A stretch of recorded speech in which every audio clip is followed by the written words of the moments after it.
una simple vara lo que hizo Moisés, y con piedra y honda consiguió David al gigante Goliat poder vencer.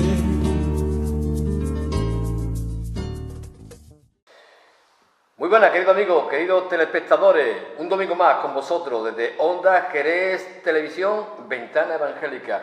Como bien sabéis, el propósito de Ventana Evangélica es dar difusión tanto de la historia, la cultura y la fe del pueblo evangélico.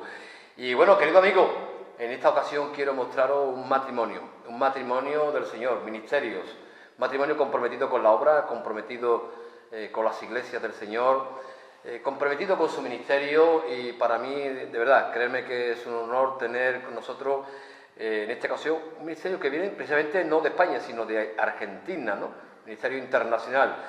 Nuestro hermano José Penisoto y su esposa Virginia. Hermanos, bienvenidos. Muchas gracias. Un placer estar con ustedes. Como decía, no es la primera vez que estáis acá en España. No, hace varios años ya que venimos, en relación con unos misioneros que vinieron desde allí, y vinimos a acompañarlos, y ellos ya regresaron a Argentina, pero nosotros continuamos viajando para acá.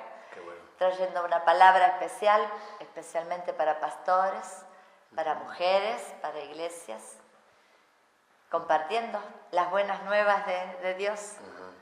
Qué bueno.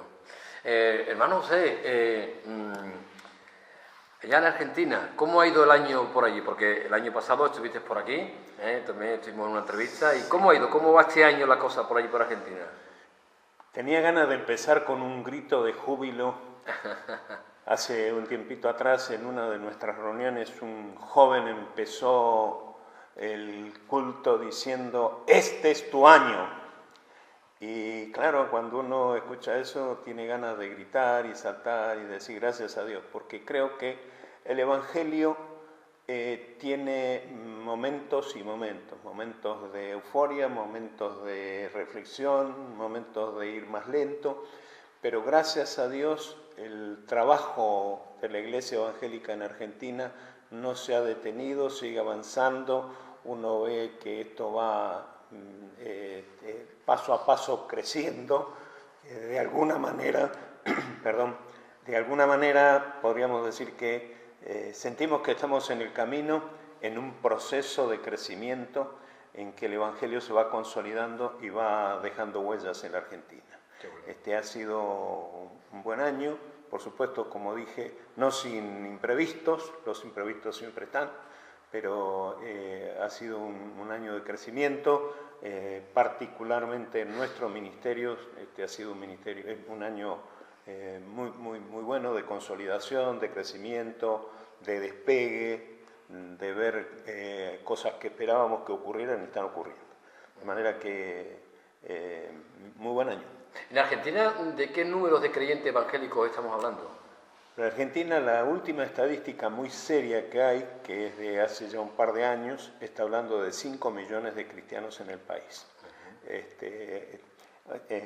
Esto es para evaluarlo de alguna manera un poco más un poco más detenidamente. Sí. No es una encuesta hecha por evangélicos, esta es una encuesta hecha por gente de fuera de las filas evangélicas, pero que con mucha seriedad lo han encuestado y hablan de un número de 5 millones de cristianos en el país. Lo que dije es que ese número de cristianos, no todos se congregan habitualmente del modo que nosotros estamos acostumbrados, pero son parte del pueblo cristiano y están haciendo un trabajo de gran influencia en el país. Qué bueno. Sí. Y allá en Argentina, amén de esas bendiciones, ¿no?, que hay crecimiento, como está viendo, ¿cuál es un poco la mayor oposición que puede haber hacia el Evangelio? Bueno, la oposición es diversa. Esto no es algo que arrancó ahora. Nosotros sabemos que el Evangelio tuvo oposición desde el principio. Lo concreto es que las nuevas tendencias que hay en la humanidad, básicamente lo que tiene que ver con las nuevas ideologías y posturas que hay en el mundo, terminan siendo un freno, más que un freno, un obstáculo muy concreto en el avance del Evangelio. Me refiero Hace algunos años atrás en Argentina se aprobó concretamente la ley del matrimonio igualitario.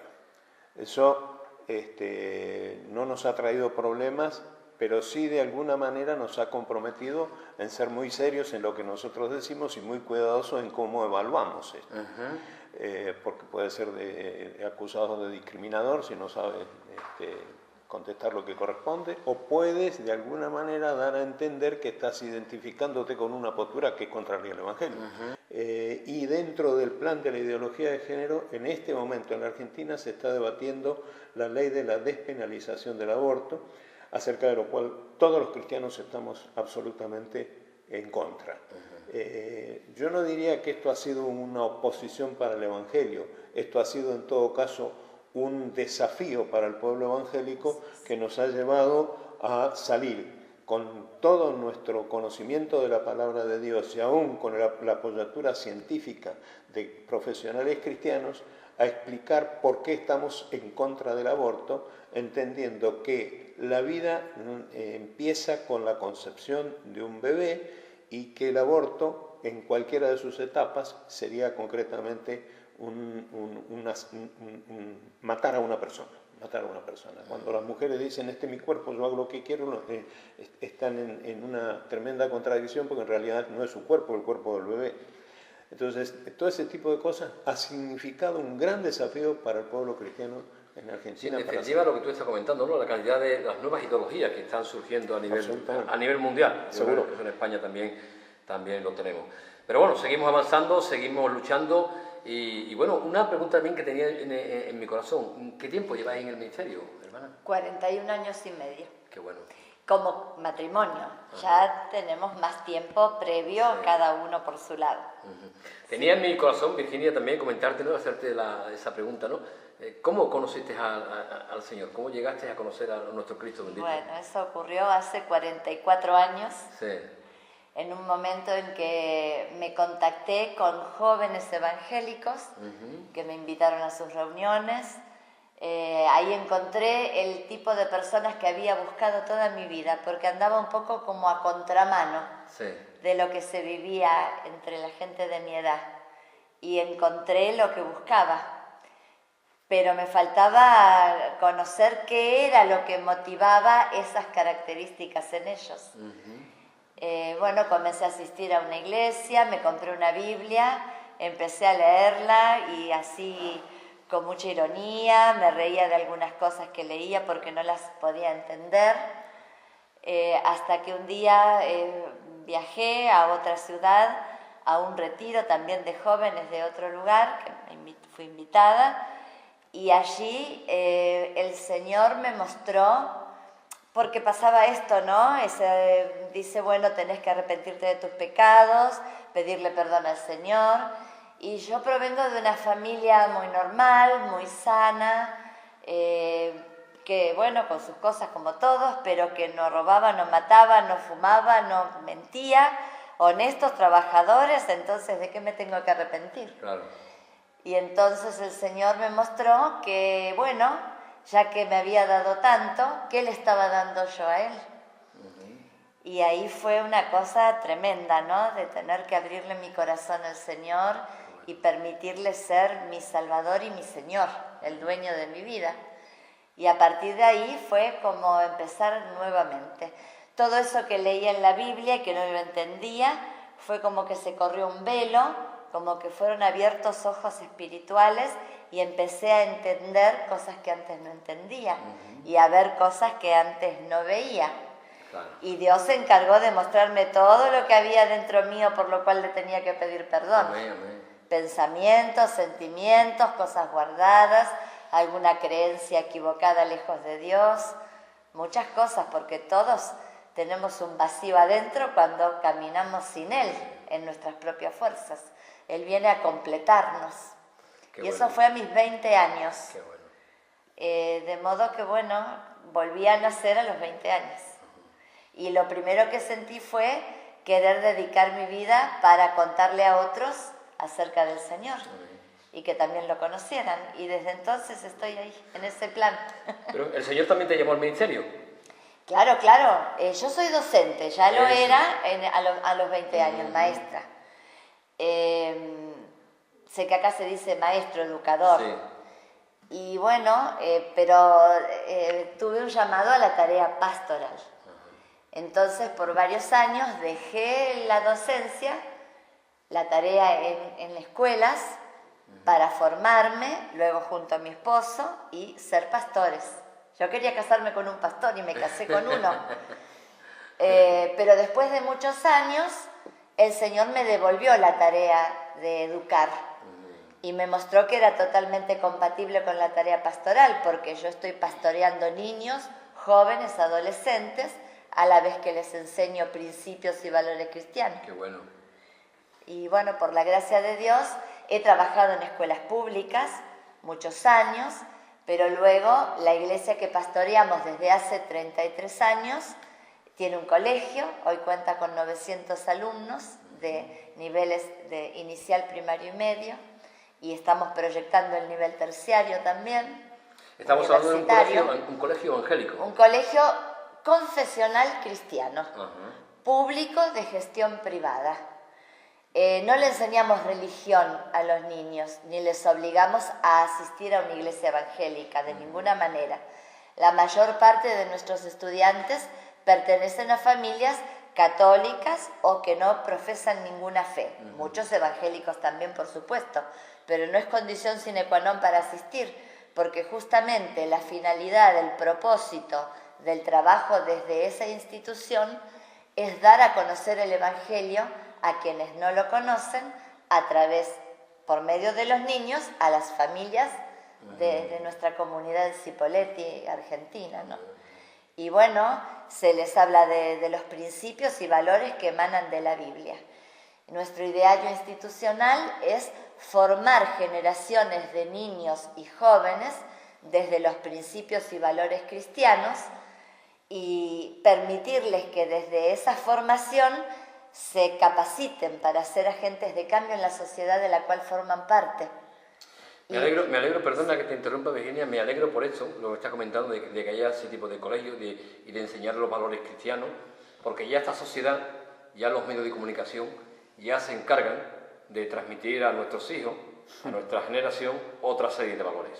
Claro. Y yo estoy, de verdad, encantadísimo con lo que nos está diciendo, de que aquello que ocurra allá en Argentina, que Dios quiera que pronto ocurra también en España, ¿no? Que verdaderamente, de una manera clara, contundente, se enseñen esos valores cristianos que la palabra de Dios nos enseña, ¿no? Y ya lo que nuestro Cristo bendito nos dice, ¿no? Enseña al niño en la palabra, instruir al niño en los caminos del Señor, ¿no? Y ni aun cuando fuera viejo no se apartará, ¿no? Exactamente, exactamente. Porque además se trata de que el Evangelio no es religión. El Evangelio es un estilo de vida. Amén, amén. Que lo tenemos que practicar cada día en nuestra vida diaria, en el trabajo, en el colegio, entre nuestros compañeros, nuestras amistades. Es un estilo de vida diferente. Por supuesto. Y luego, bueno, nos congregamos en iglesias, todos los creyentes, para animarnos, para estudiar la palabra, para orar los unos por los otros, para crecer, para conocer más a Dios. Y Él se manifiesta en nuestras vidas cuando el pueblo, que es la iglesia, está reunido con milagros, con sanidades, con libertad. Pero en la iglesia nos capacitamos para salir a penetrar la sociedad con estos principios y valores, tratando de contagiar esta vida que Él nos da, elevada, diferente, sacar a la gente de la postración, de la tristeza, de la angustia, de la soledad. Cristo lo puede hacer, no nosotros, Nosotros solamente somos sus instrumentos, herramientas en sus manos. Qué bueno, me alegro, gloria a Dios por ese ministerio, por esa obra allí tan maravillosa. José, venimos este año, ¿qué palabra nos trae para Jerez? ¿Qué vienes a hablarnos del Señor en esta ocasión? Me ha sorprendido llegar a España y en alguna iglesia escuchar que lo que Dios nos hablaba en Argentina es lo que Dios está hablando aquí en España. Hay un texto en una de las cartas de Pablo a Timoteo, que dice que toda la palabra es inspirada por Dios, útil para enseñar, para reprender, etcétera, etcétera. Dice, a fin de que el hombre de Dios sea perfecto, enteramente preparado para toda buena obra. Esta ha sido la palabra clave, la palabra de fundamento sobre la que estamos apoyándonos. Y entonces, en estos días tengo una serie de charlas que trataré de ir dando en distintos lugares.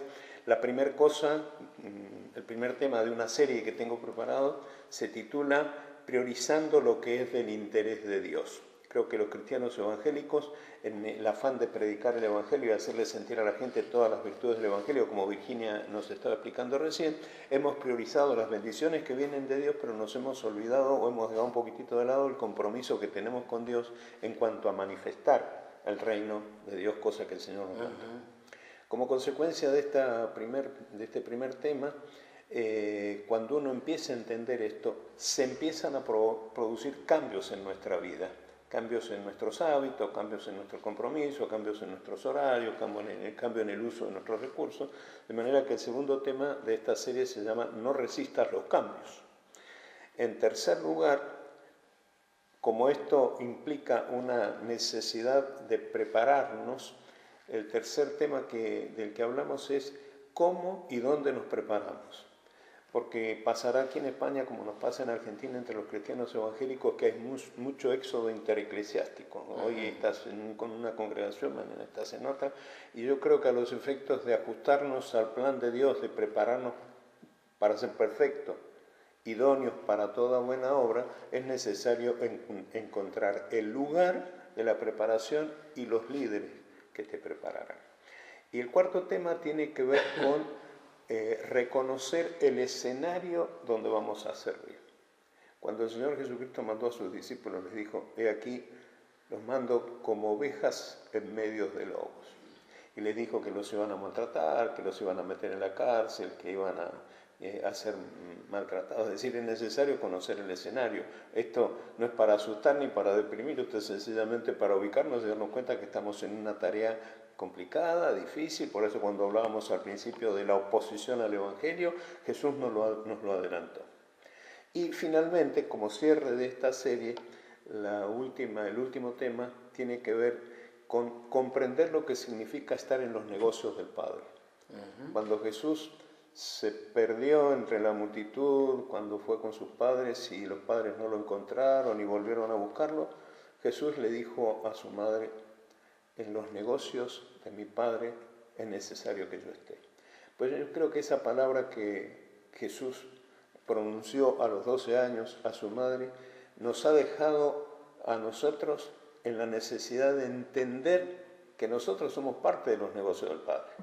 Lo que implica para nosotros los cristianos hoy, en este siglo, en esta temporada, con todo lo que implica la vida cristiana hoy y la oposición que tiene el Evangelio, ¿qué implica para nosotros estar en los negocios del Padre? Un poco por ahí va la palabra que traemos este año, que es lo que estamos trabajando en Argentina, y Dios sabe, con toda humildad lo digo, creo que esta es una palabra que nos hace falta en todos lados. La verdad que el temario promete, el temario promete, y me encanta sobre todo esa frase que ha dicho, ¿no? El tema es necesario que estemos en los negocios, ¿no? En los negocios del Padre. Porque perdemos, yo creo que los cristianos también, ¿no? Hoy en día, debido a que sea el trabajo, que sea la sociedad, que este mundo, ¿no? Que quiere controlar nuestro tiempo. Seguro. Estamos en qué negocio. Yo mismo me haría la pregunta, ¿no? ¿En qué negocio estoy? ¿En qué estoy invirtiendo mi tiempo? Sí, todo lo que implica el negocio de Dios. Exacto, sí. Porque digamos que la palabra de Dios es muy amplia y describe cuál es el negocio del Padre. Dios no nos dejó sin el conocimiento de cuál es su plan, su proyecto. Nosotros desde el momento que nos convertimos y aceptamos a Jesucristo, somos insertados en el proyecto de Dios. No son palabras que habitualmente usamos, pero Dios tiene un proyecto y Dios tiene un plan. Amén. Y en ese plan estamos incluidos.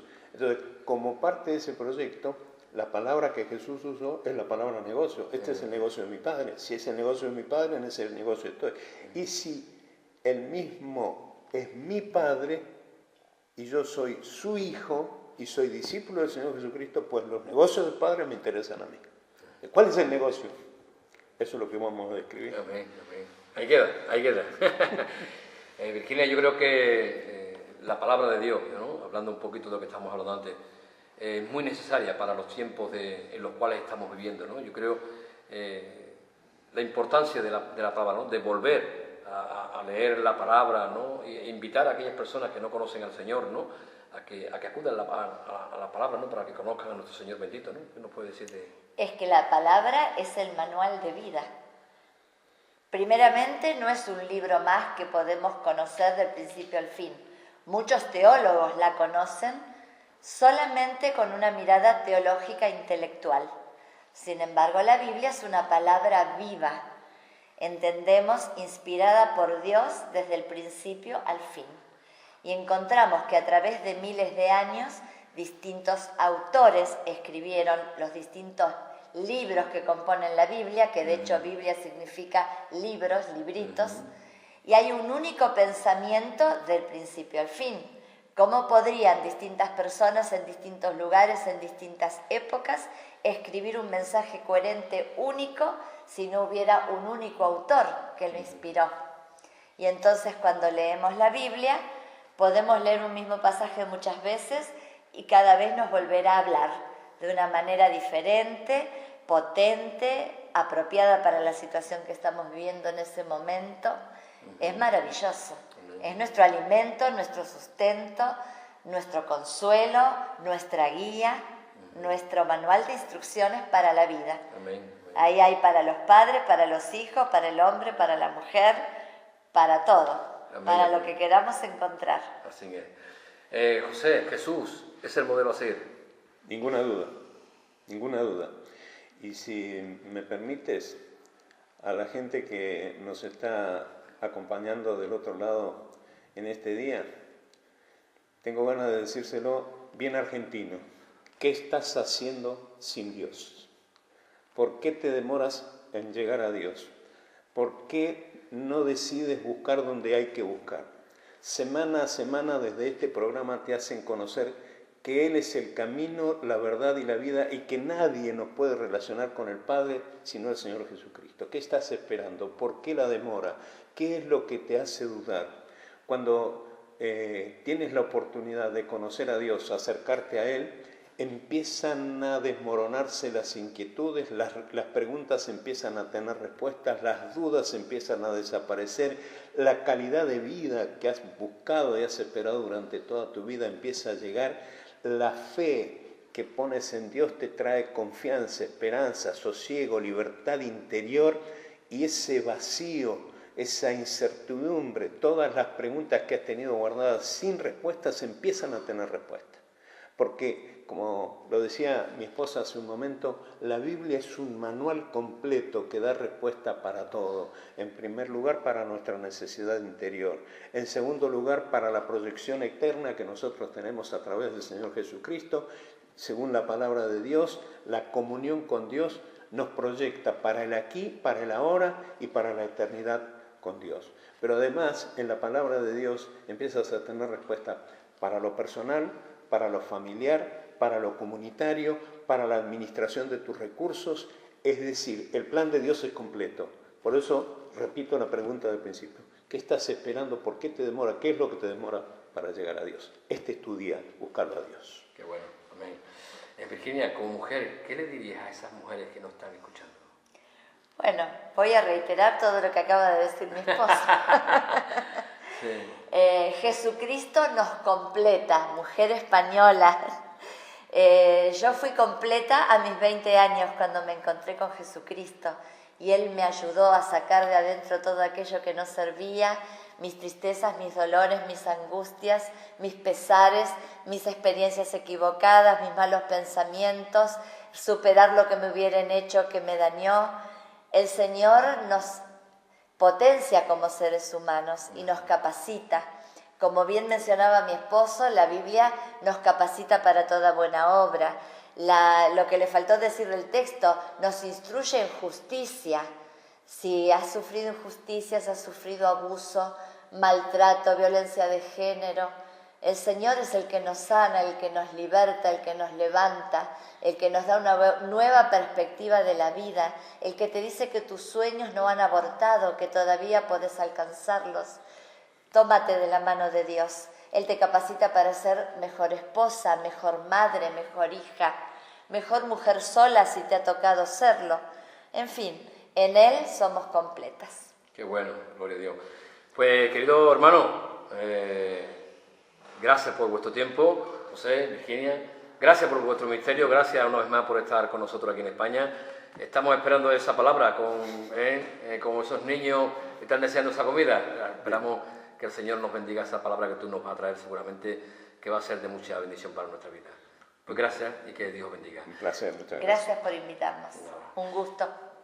Pues querido amigo, queridos telespectadores, hemos visto los ministerios de Argentina que este matrimonio que está entregado ya hace una vida, una generación entregado y sirviendo a nuestro Dios bendito. Y seguro de que Dios ha sido fiel con este matrimonio. Que Dios os bendiga y nos vemos la semana que viene.